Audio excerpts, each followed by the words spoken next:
Assalamualaikum warahmatullahi wabarakatuh. Apa kabar semua?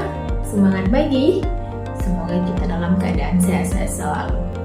Baik, pada kesempatan kali ini kita akan belajar sejarah kebudayaan Islam di kelas 8 dengan materi sejarah berdirinya dinasti Abbasiyah.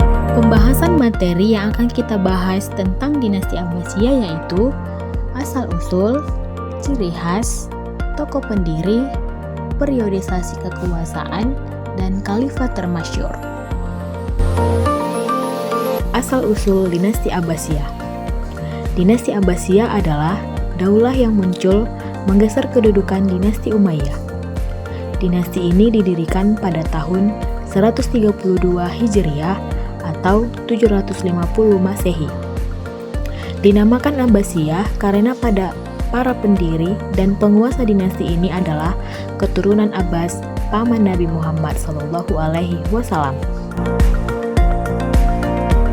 Ciri khas dinasti Abbasiyah. Ciri khas dinasti Abbasiyah ini terdiri dari 4 komponen. Yang pertama, menekankan keturunan Nabi. Yang kedua, dukungan dari Persia dan Mawali. Yang ketiga, perpindahan pusat kekuasaan. Dan yang keempat, kemajuan ilmu pengetahuan. Selanjutnya, tokoh pejuang dinasti Abbasiyah. Ada beberapa tokoh pejuang dinasti Abbasiyah. Yang pertama, Muhammad bin Ali bin Abdullah bin Abbas. Dia seorang pemimpin awal gerakan Abbasiyah, keturunan Abbas bin Abdul Muthalib, paman Nabi Muhammad SAW.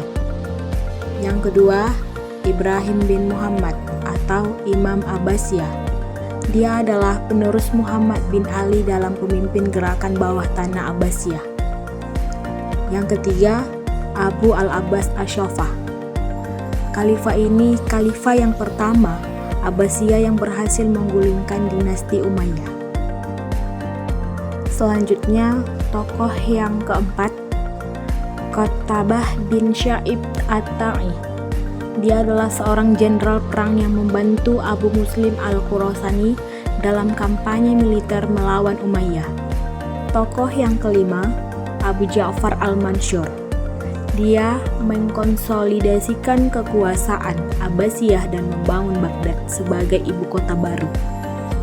Tokoh yang keenam, Abu Muslim al-Khurasani. Dia seorang panglima utama pasukan Abbasiyah di Khorasan yang memainkan peran kunci dalam menghancurkan dinasti Umayyah. Selanjutnya, tokoh pejuang dinasti Abbasiyah yang ketujuh, Sulaiman bin Katsir. Sulaiman bin Katsir berperan dalam membangun opini publik bahwa Abbasiyah lebih berhak memimpin dibandingkan Umayyah. Selanjutnya, periodisasi kekuasaan.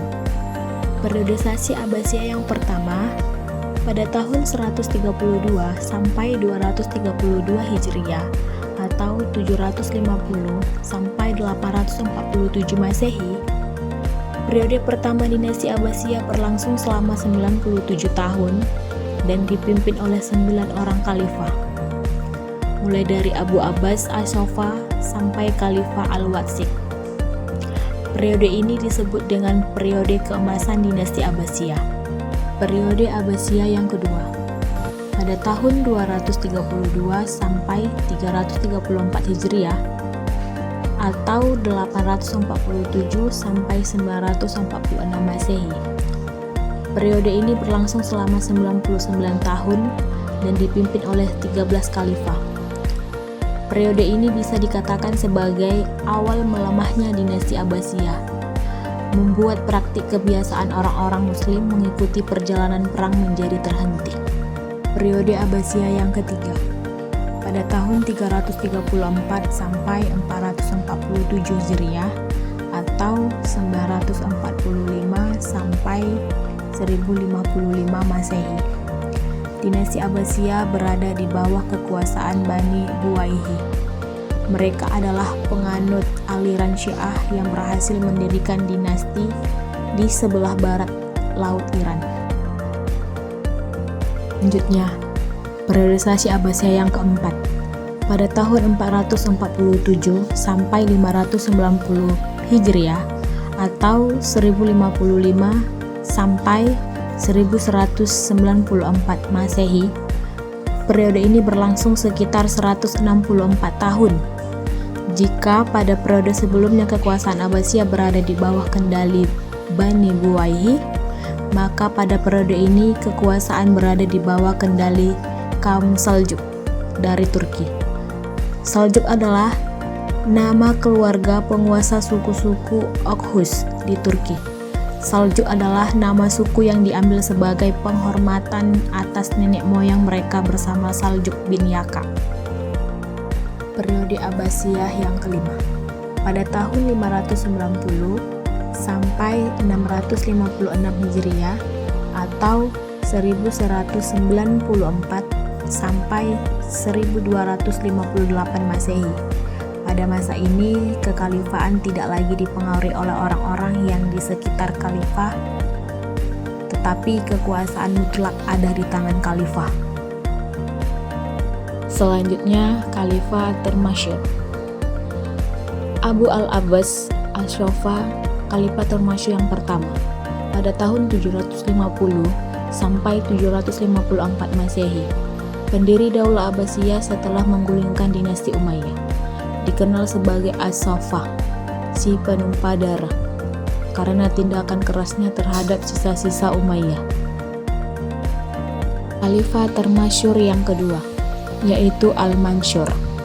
Pada tahun 754 sampai 775 Masehi, Khalifah ini yang memperkokoh kekuasaan Abbasiyah, yang telah mendirikan kota Baghdad sebagai ibu kota baru pada tahun 762 Masehi.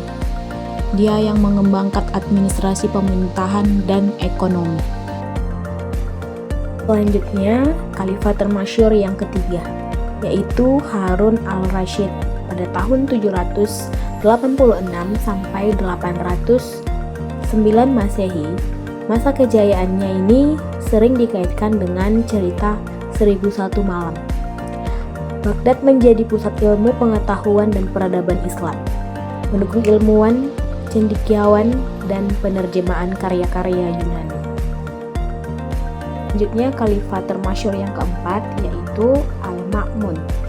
Pada tahun 813 sampai 833 Masehi, Khalifah ini mendirikan Baitul Hikmah, pusat penerjemahan dan kajian ilmu di Baghdad. Dia mempromosikan ilmu pengetahuan, filsafat, dan astronomi. Dia berusaha menyatukan Sunni dan Mu'tazilah dalam pemahaman agama Islam. Khalifah termasyhur yang kelima, yaitu Al-Mu'tasim pada tahun 833 sampai 842 Masehi.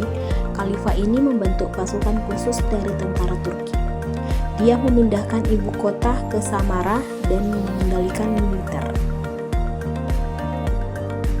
Selanjutnya, Khalifah termasyhur yang terakhir, yaitu Al-Mutawakkil.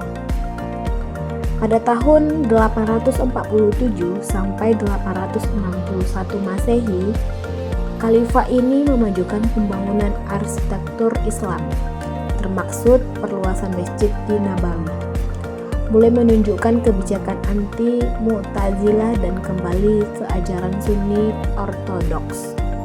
Oke, baik, sampai di sini materi kita tentang sejarah berdirinya dinasti Abbasiyah. Semoga kita dapat berjumpa di lain waktu.